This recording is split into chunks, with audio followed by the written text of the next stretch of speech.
నమస్తే అండి. ఈరోజు వీడియోలో మన టెర్రస్ గార్డెన్లో కూరగాయలు అయితే హార్వెస్ట్కి రెడీ అయ్యాయి, కోద్దాం. ఈరోజు కూరగాయలని కోసుకుంటూ ఇంత మంచిగా చిన్న చిన్న కంటైనర్స్లో కూడా దిగుబడి రావడానికి మనం ఎలాంటి టిప్స్ పాటించాలి, ఫర్టిలైజర్స్ని ఏమేమి ఇస్తే ఇంత మంచిగా కాపు అనేది వస్తుందో కూడా ఈరోజు వీడియోలో మనం డిస్కస్ చేసుకుంటూ కూరగాయలను కోసుకుందాం. వీడియోని చివరి వరకు కూడా స్కిప్ చేయకుండా చూడండి. ఈరోజు హార్వెస్ట్లో ముందుగా టొమాటోలతో స్టార్ట్ చేసామన్నమాట. అయితే మనం ఏ రకమైన కూరగాయలనైనా కూడా టెర్రస్ గార్డెన్లో గ్రో చేసుకుని ఇలా మంచిగా మనం దిగుబడి తీసుకోవాలి అంటే మట్టి మిశ్రమం అనేది చాలా ఇంపార్టెంట్ అనమాట. మట్టిని కలుపుకునే విధానంపైనే మనం తీసుకునే దిగుబడి అనేది ఆధారపడి ఉంటుంది. నార్మల్గా మనకి దొరికే మన ఏరియాలో ఏ మట్టి దొరికితే ఆ మట్టిని తీసుకొచ్చేసి డైరెక్ట్గా కుండీల్లో నింపేసి మనం విత్తనాలు అవి పెడితే ఇంత మంచిగా దిగుబడి అయితే రాదండి. మట్టిలో అయితే మామూలుగా మనం వేసిన మొక్కలు బ్రతుకుతాయి, కొంచెం ఎదుగుతాయి కూడా. కానీ కంటిన్యూస్గా కొన్ని రోజుల పాటు మనం హార్వెస్ట్లు తీసుకోవాలి అంటే మట్టిలో సారవంతమైన ఆర్గానిక్ మ్యాటర్ అనేది చాలా అవసరం అన్నమాట. మనం చక్కగా డైరెక్ట్గా మట్టిని మాత్రమే కాకుండా దానిలో కొన్ని ఇంగ్రీడియంట్స్ని కూడా మిక్స్ చేసుకుని మనం మొక్కలు పెట్టుకోవాలి. ప్రతి వీడియోలో కూడా నేను ఎక్స్ప్లెయిన్ చేసినట్లుగానే 1% మట్టి, 1% కొబ్బరి పొట్టు, 1% బాగా మాగిన పశువుల ఎరువు కానీ లేదా వర్మీ కంపోస్ట్ అయినా కూడా కలుపుకుని బాగా మిక్స్ చేసుకున్న ఆ మూడింటిని చక్కగా కంటైనర్స్కి మనం డ్రైనేజ్ హోల్స్ అవి పెట్టుకుని ఆ కంటైనర్లో ఈ మట్టిని నింపుకుని మనం విత్తనాలు అనేవి పెట్టుకోవాలన్నమాట. ఇలా కొబ్బరి పొట్టు ఎరువు వేయటం వల్ల మట్టిలో పోషకాలు అందుతాయి మట్టికి. అలాగే కొబ్బరి పొట్టు వేయటం వల్ల మట్టి గుల్లగా ఉంటుందన్నమాట. గాలి మనం వేసిన మొక్కలు ఆ వేర్లవి మంచిగా ఈజీగా మట్టిలో చక్కగా పాకుతాయి అన్నమాట. సో ఎంత వేరు బలంగా మనకి పాకి ఆ పోషకాలు అవి అందించుకుంటుందో అంత మంచిగా దిగుబడి అనేది మనకు వస్తుంది అనమాట. సో మట్టిని కలుపుకోవటం అనేది చాలా ఇంపార్టెంట్ అండి. అలాగే మనం మట్టిని కలుపుకుని విత్తనాలు అవి పెట్టేసుకున్న తర్వాత పూత పింద స్టార్ట్ అయిన తర్వాత ఈ మట్టిలో కలుపుకున్న బలంతోనే మనకి దిగుబడి అనేది ఎక్కువ మొత్తంలో రాదనమాట. అంటే వస్తుంది, కానీ ఒక స్టేజ్ వచ్చి మనం 1-2 హార్వెస్ట్లు తీసుకున్నాక ఏ మొక్కలైనా కూడా మట్టిలో ఉండే సారం తగ్గిపోతుంది అనమాట. మామూలుగా మనం నేల మీద మొక్కలు వేసామనుకోండి, అవి భూమిలో నుంచి లేదా వాతావరణం నుంచి కొంత అలా వాటికి కావాల్సిన పోషకాలు ఎంతో కొంత అవి గ్రహించుకోగలుగుతాయి. కానీ ఇక్కడ మనం కంటైనర్స్లో బంధించేసి మనం మొక్కల్ని పెంచుతున్నాం కాబట్టి ఆ మట్టిని ఎప్పటికప్పుడు మనం సారవంతం చేసుకుంటూ ఉండాలన్నమాట. అందుకని చెప్పి కనీసం వారానికి 2 సార్లు అలాగా లిక్విడ్ ఫర్టిలైజర్స్ని కూడా రెగ్యులర్గా మనం ఇవ్వటం వల్ల మట్టి అనేది సారవంతంగా మారుతుందన్నమాట. బియ్యం కడిగిన నీళ్ళు, మినపప్పు కడిగినప్పుడు వచ్చిన వాటరు, ఉల్లిపాయ పొట్టు నానబెట్టినప్పుడు వచ్చిన వాటరు, ఇలాంటి వాటిని మనం చక్కగా ఒక బకెట్లోకి కలెక్ట్ చేసి పెట్టుకుని మనం 3 రోజుల పాటు ఫర్మెంటేషన్ చేయాలన్నమాట. అంటే ఒక పక్కన పెట్టేసి ఉంచేయాలి. దాని మీద ఏదైనా క్లాత్ లాంటిదో లేదా ఏదైనా మూత లాంటిది పెట్టేసి ఎండ తగలిన ప్లేస్లో షేడ్లో పెట్టేసుకుంటే చక్కగా ఆ లిక్విడ్లో మనకి మొక్కలకి కావాల్సిన మంచి బ్యాక్టీరియా అనేది ఇంప్రూవ్ అవుతుందన్నమాట.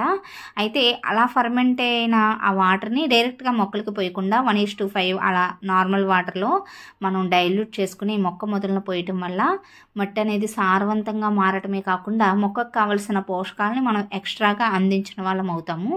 ఇలా చేయటం వల్ల ఏంటంటే మనం వేసుకున్న మొక్కలు 1-2 హార్వెస్ట్లు అయిపోయిన తర్వాత ఆగిపోకుండా కంటిన్యూస్గా కొన్ని రోజుల పాటు ఎక్కువ రోజుల పాటు దిగుబడి ఇవ్వడానికి కావలసినంత బలం మొక్కలకి మనం అందించాలండి.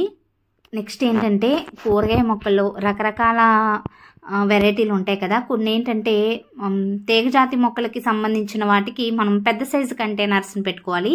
అలాగే ఇక్కడ వంగ, టొమాటో, పచ్చిమిర్చి, చెడుచుకుడు ఇలాంటి వాటికి ఇలా వాటర్ క్యాన్స్ కానీ 12x12 అలాంటి సైజుకి సరిపడా గ్రో బ్యాగ్స్ కానీ ఇలాంటి వాటిలో మనం పెంచుకోవచ్చు అనమాట.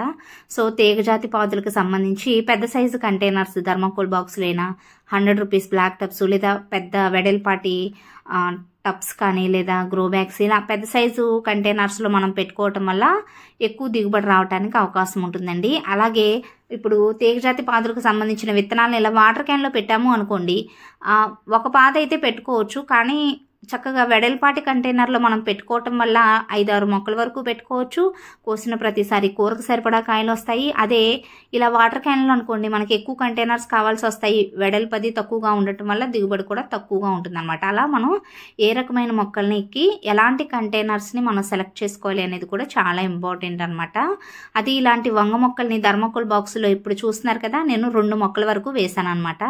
దగ్గరగా సంవత్సరం పైన అవుతుందండి వీటి నుంచి ఎంత మంచిగా దిగుబడి అనేది వచ్చిందో. సంవత్సరం పైన ఉన్న మొక్కలు కూడా మన గార్డెన్లో చక్కగా హార్వెస్ట్లు ఇస్తూనే ఉన్నాయి.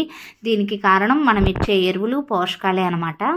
ఇప్పుడు మనం మొక్క మొదలన వేసుకునే ఎరువులు, లిక్విడ్ ఫర్టిలైజర్స్ గురించి మనం మాట్లాడుకున్నాం కదా. అయితే కొన్ని టిప్స్ కూడా మనం పాటిస్తూ ఎరువులు అనేది ఇవ్వాలన్నమాట.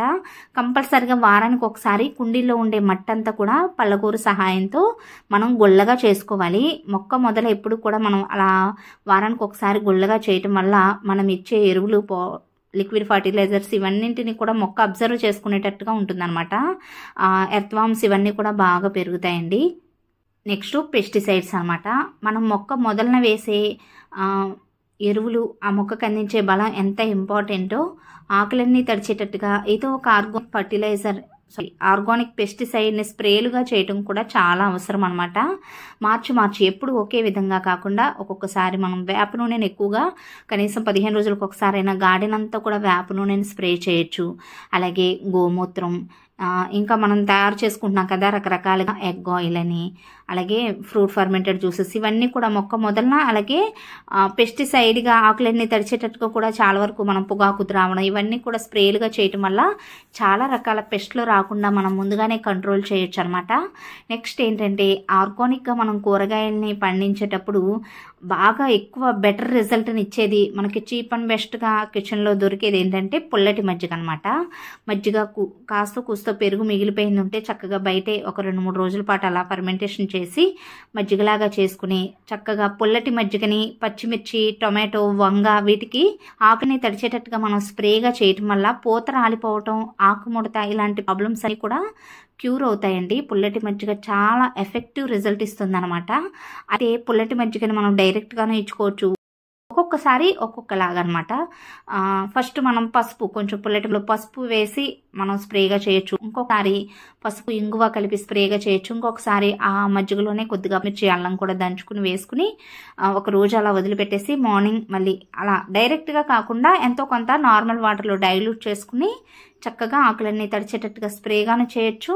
మొక్క మొదలను కూడా మనం పోసుకోవటం వల్ల మట్టి సారవంతంగా మారుతుంది అనమాట. అలాగే ఏ కంటైనర్ అయినా కూడా మనం కూరగాయ మొక్కలు పెట్టుకున్న తర్వాత మొక్క మొదలన గాలాడుతూ ఉండేటట్టుగా చూసుకోవాలన్నమాట. మట్టి మీద ఆ పాదు యొక్క ఆకులు అవి పడి ఆనకుండా ఎండాకులు, ఆ కిందున్న ఆకులన్నీ కూడా ఎప్పటికప్పుడు మనం కట్ చేసుకుంటూ ఉంటే మట్టి ఎప్పుడు కూడా అలా గాలాడుతూ ఎండ అవన్నీ కూడా తగులుతూ ఉంటే మట్టి నుంచి కొన్ని ఇన్ఫెక్షన్స్ ఆ పాదుకి అలా రాకుండా ఉంటాయి అనమాట. ఇన్ఫెక్షన్స్ అవి రాకుండా ఉంటాయి కాబట్టి మొక్క మొదలన ఎప్పుడు కూడా నీట్గా ఉంచుకోవాలి. కలుపు మొక్కలు అలాంటివన్నీ కూడా తీసేసుకుంటూ ఉంటే మనం ఇచ్చే పోషకాలు అవి మొక్కకు అందుతాయి అన్నమాట.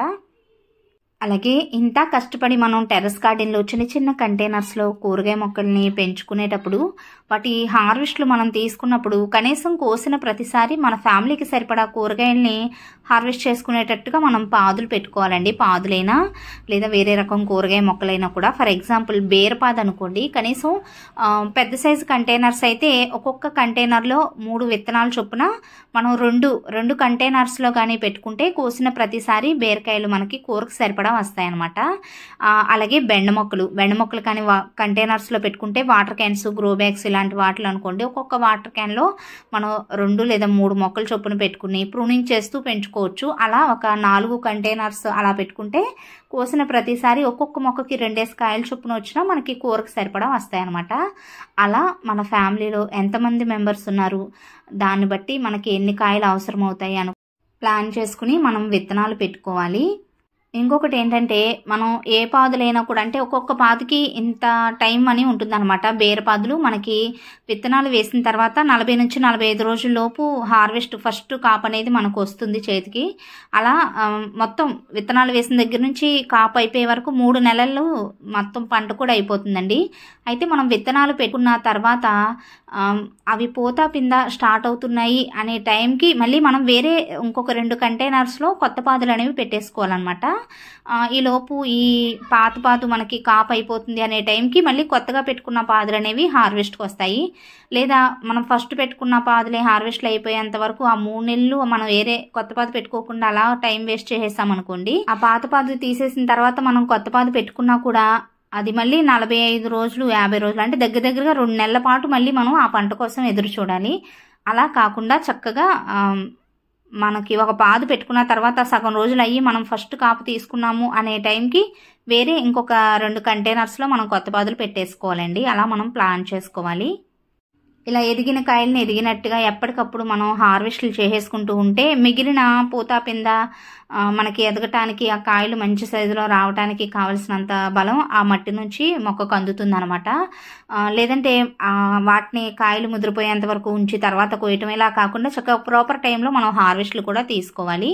కూరగాయ మొక్కలతో పాటుగా ఆకుకూరలు కూడా చాలా ఇంపార్టెంట్ అండి.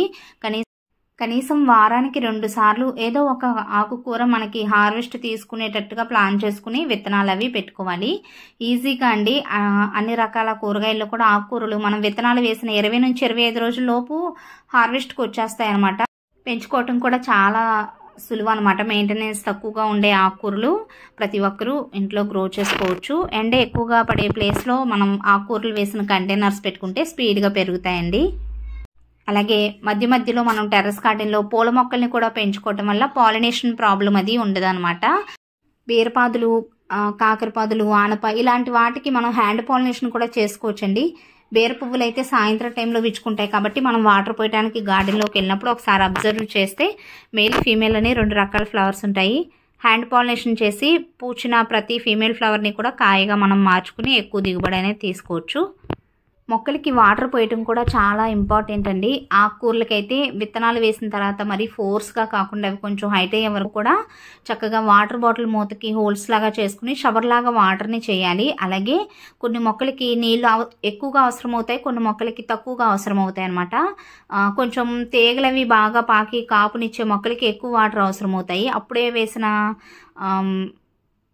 చిన్న మొక్కలకైతే తక్కువగా ఇలా మనం చూసి వాటర్ పోసుకోవాలి. అదే తక్కువ అవసరమయ్యే వాటర్కి ఎక్కువ పోసేసినా కూడా మొక్కలు చనిపోవటము లేదా వేరుకుళ్ళు లేదా పండిపోవటం, పూతరాలిపోవటం ఇలా జరుగుతాయి అనమాట. ప్రాపర్గా ఒకే లెవెల్లో మనం రోజు వాటర్ చేసుకునేటట్టుగా ఉండాలి. సో చిన్నగా స్టార్ట్ చేయండి. ఇప్పుడు కూడా మనం వేసవికాలంలో హార్వెస్ట్లు తీసుకునే కూరగాయలకు సంబంధించిన విత్తనాలు ఈ ఫిబ్రవరి 2nd వీక్ ఈ టైంలో పెట్టేసుకుంటే మనకి సమ్మర్లో హార్వెస్ట్కి వస్తాయి అనమాట. వాటికి సంబంధించిన వీడియోస్ అన్నీ కూడా నేను ఒకదాని తర్వాత ఒకటిగా అప్లోడ్ చేస్తున్నానండి. ఇంట్రెస్ట్ ఉన్న వాళ్ళు ఛానల్ని సబ్స్క్రైబ్ చేసుకుని ఫాలో అవుతూ ఉండండి. ఈరోజు చూసారు కదా ఎన్ని రకాల కూరగాయల్ని మనం హార్వెస్ట్ చేసుకున్నాము. వీడియో ఎలా అనిపించిందో కామెంట్ సెక్షన్లో తప్పకుండా తెలియచేయండి. వీడియో నచ్చితే ఒక లైక్ ఇచ్చి ఛానల్ని సబ్స్క్రైబ్ కూడా చేసుకోండి. Thanks for watching.